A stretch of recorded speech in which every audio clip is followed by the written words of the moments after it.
The very first game I ever reviewed on this channel was Batten Kaitos, a JRPG from Namco, and inside this case was an advertisement for another Namco RPG, an ad that I no longer have because when I was younger I took it out of the case and threw it away like a jackass. And that ad was for another Namco RPG, and that was Tales of Symphonia, and inside this case was a similar ad for Batten Kaitos, an ad that I no longer have because when I was younger I took it out of the case and threw it away like a jackass. Originally released in 2003 just for the Gamecube, it was later ported to PS3, and then in 2014 it got ported to Steam. However, I will be playing the Gamecube version because this is what I grew up with. This is where my nostalgia lies. And there's one thing the Gamecube version has that the ports don't. And that is a room with a giant Gamecube in it. I have always loved this kind of game. Very long, very story-driven with the occasional battle to break things up. But this one is somewhat different because it's the first JRPG I ever played that didn't have turn-based battles. You can freely run around the battlefield, swing your sword how you want, actively dodge and block incoming attacks, and even if you're underleveled, you can still beat strong enemies if you play skillfully enough. But you can't just charge in with brute force and win every fight. Running in and trying to get that first hit usually ends up going like, ah, oof, oh, damn it, stop shooting me! And there's no random encounters either. You can see the slugs and bouncy skulls walking around in the overworld and in dungeons, rather than just taking a few steps only to get pulled into a battle you couldn't see coming. You can maneuver around enemies you don't feel like fighting, or stun them with the Sorcerer's Ring to avoid them. If you have more than one controller, you can set other characters to manual control and have up to 4-player co-op, which is how I first played this game years ago. My brother played Lloyd, and I wanted to play as Kratos so bad because he's really strong and cool, but my brother said, no, Kratos works better automatically, and he forced me to play as Genis. So he was out there swinging his swords around, and I sat in the back throwing spells at people. It was still some of the most fun I ever had in my childhood, especially when we got to fight human enemies, because when they died, they didn't just vanish. Their corpses stayed on the battlefield. That way I could admire the fact that I just killed a guy. You don't even have to fight as Lloyd either. You can even take him out of combat entirely and fight as someone else.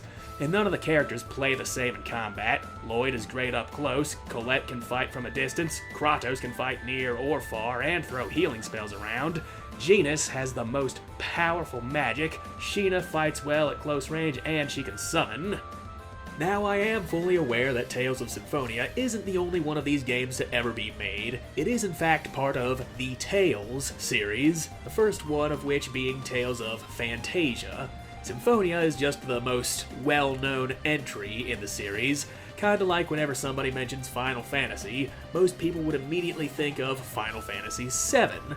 Calling yourself a fan of the Tales series, having only played this one, is no different from saying, yeah, I'm a huge fan of Britney. Ever heard of Marky Mouth? It's me. I'm one of those people. The only other Tales game I've played is Tales of Zestiria, and I never even finished that one. Getting back on track, we're talking about this one. Now, if you're worried about spoilers, don't be. I'm not spoiling anything that doesn't happen within the first hour of the game just yet. I'll warn you before we get into major spoiler territory. It starts with our protagonist Lloyd sleeping in class, but he's not just an ordinary teenager. He's got this thing called an X-Sphere on the back of his hand that draws out his maximum strength. The kind of strength that lets a 16-year-old boy kill grown men in steel armor with just a pair of wooden sticks. It's fine to kill these guys. They're Desians, and the Desians are... well, there's no other way to put this. They're Nazis.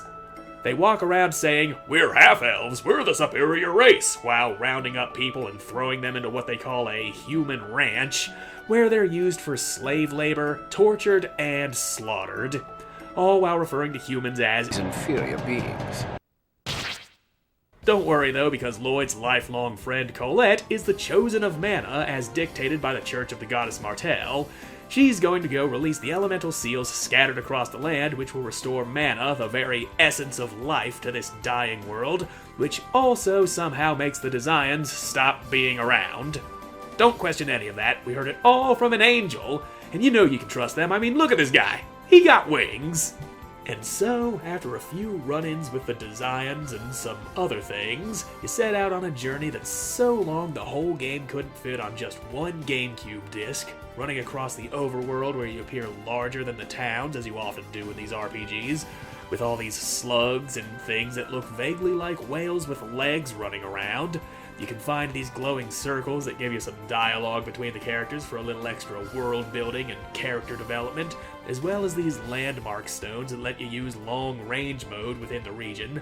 And what that does is it lets you ride this creature named Noish that Lloyd insists is a dog. Doing this makes it to where the enemies only move when you do, and makes it possible to outrun the happy-hopping monsters that come charging at you like a bat out of hell. Great for when you're just trying to get from one town to another because you have to go to this town here to get the materials you need, so you can go back to this other town because this is the only place with a customization shop that can turn your old rapier into the best possible weapon available at this particular point in the game. Later on, you get better modes of transportation like a boat or these things that have a name that is dangerously close to a word that is no longer socially acceptable to say. Crafts called rearts. There are plenty of dungeons and none of them are too long or annoying. They're somewhere between 4 and 7 rooms long. Each one has monsters, most have puzzles. Some of them can be a little annoying, like the kind where you slide across ice until you hit a wall and have to figure out which way to go. And then there's the Sorcerer's Ring that I already mentioned. Normally it shoots a little fireball that can stun enemies outside of battle, hit certain switches, and remove obstacles from your path. In most dungeons, you'll find these things that change what the ring does. Makes it shoot electricity that stuns enemies for longer and charges some machines. Make light that plants in the dark spoopy forest don't like. Trigger earthquakes, drop bombs, and my personal favorite, it can make you tiny, which makes it possible to walk on spider webs and squeeze into tight spaces, while also making ordinary sewer rats a lot more threatening. There is an intended order to do these dungeons in, but you're not railroaded into them. You have to do the fire one first, and then they fully expect you to go to the water dungeon next. But instead of going to this fishing village and talking to this guy so you know to talk to that guy, and then talking to this guy so you know to talk to this girl, so that this guy takes you on his boat across the sea so you can reach the dungeon, you could just go north. The only thing about that is the monsters are stronger this way, and you run the risk of getting your ass kicked by My Lethal Pony here, and once you cross a certain threshold, you get locked out of crossing the sea until you've completed the light and wind dungeons. So if you go this way, you'll really be needing to run back and forth between towns, grinding for levels and money to get the best equipment you can to make up for being underleveled, and then by the time you can cross the sea again, everything over here is too easy because you were supposed to be here earlier, and the big bad Desian leader here just falls over like a house of cards and you stomp on the water boss's nuts. Then once that's all done, you think you're close to the end, you released the seals, you've reached the Tower of Salvation, so the world is about to be saved, and the Desians just disappear, right? Wrong. I mean, just look at this. It's anime, and when it comes to anime, the plot is never that simple. Now, if you want to play this game for yourself and want to go in spoiler-free, jump to this part of the video, because I'm about to spoil a lot. You would save this world, but there's another world. Each one survives by taking mana away from the other. This ritual of world regeneration is all a front put up by this winged half-elf femboy who dresses like a televangelist that controls both the church and the Desians. What do you mean the church and the angels they worship are evil? If they were evil, would their home base be patrolled by robots that are literally called murder? The Chosen goes on their regeneration journey, and he reverses the flow of mana between the two worlds. Then he takes the Chosen's body and tries to cram his dead sister's soul into their body to revive her. He could just let this giant seed grow into a massive tree that would be an endless source of mana and stick the two worlds back together, but his sister's soul is bound to the seed, and if it grows, she's gone. If she gets revived, the seed's gone. But he'd rather save her and let both worlds die because humans and elves both were racist dicks toward half-elves. Lloyd, on the other hand, faces a similar problem because he doesn't want to sacrifice Colette for the sake of the world and starts looking for a way to save Colette and both worlds and make it to where humans, elves, and those in between can all live together. By the end, when you defeat the villain, Lloyd isn't dancing around saying, "Ha ha, we killed you, you suck." He's remorseful about it, saying, "It didn't have to end like this. You could have lived with us in our world. Guy who has ruined the lives of literally every person that's been alive in the past 4,000 years. Even after swearing to exterminate all of the Desians after finding out they were responsible for his mother's death. That's character development. Not a single one of the main cast of characters doesn't change throughout the story.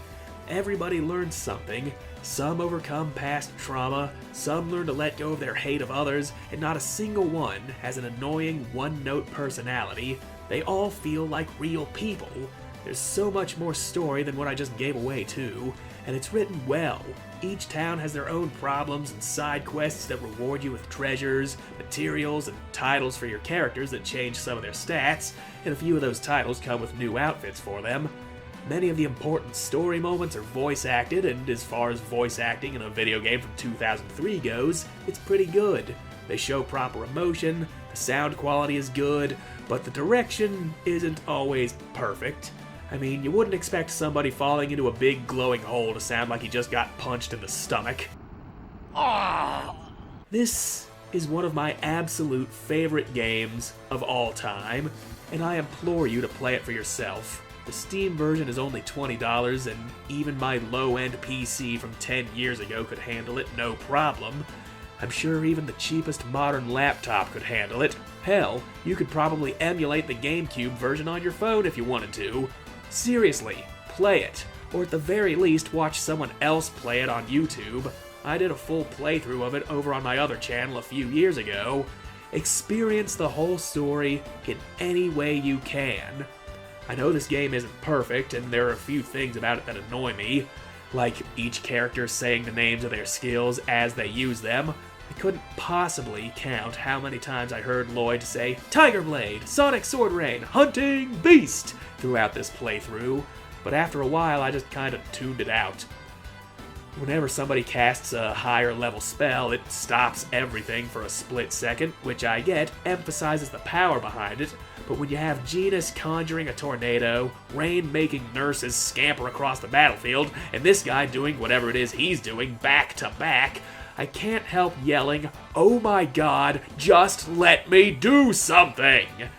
At one point, an NPC walked into me and got me stuck on this little wooden bridge for a hot minute, and there is one particular dungeon that I always get stuck on. It's not that the puzzles are too hard, it's not that it's too confusing, it's the exit. You leave through this door, but there's no prompt to interact with it, so I just dismiss it. It's not the first time this game gives you what is clearly a door that you simply cannot go through. So you find the key, but where do you use it? The door itself? No. The blue glowing thing next to the door that looks like the thing you pulled the key out of? No. You use it on this little panel next to the door that you can very easily mistake for a simple wall decoration. I always forget that and get stuck for longer than I ever should whenever I replay this game. I know the problem is me being stupid, but still, the exit should be unmistakable. Even with these flaws, Tales of Symphonia is, and always will, be one of my favorite, if not my absolute favorite game of all time. And yes, that's probably just nostalgia talking. I love the battle system, I love the long, captivating story, I love the characters, I love just about everything about this game. Replaying it every so often makes me realize just how much smarter I've become over the passing years. Puzzles that took me days on end to solve as a kid only take me a few minutes now. I may still be incredibly stupid, but I can confirm that I am a little less stupid than I used to be. So if you like RPGs, play this game if you haven't already. I cannot stress enough how good it is. I know I'm extremely biased here because of childhood nostalgia, but god damn, I love this game, and I want you to love it too.